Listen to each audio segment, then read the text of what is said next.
गारपिटीच्या धास्तीने लसूण काढणी करण्याची लगबग. नाशिक. अवकाळी पावसाने कांदा, लसूण, गहू हे पिके नाशिक जिल्ह्यात मोठ्या प्रमाणावर घेतली जातात. ग्रामीण भागात लसूण काढणी जोरात सुरू झाली आहे.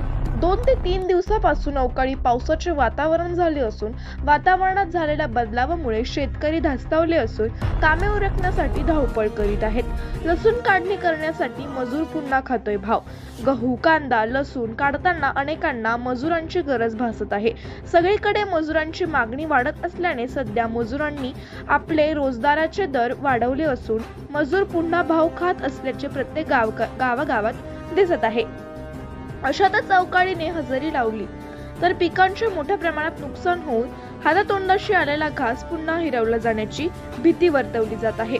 ब्युरो रिपोर्ट, नाशिक तेज.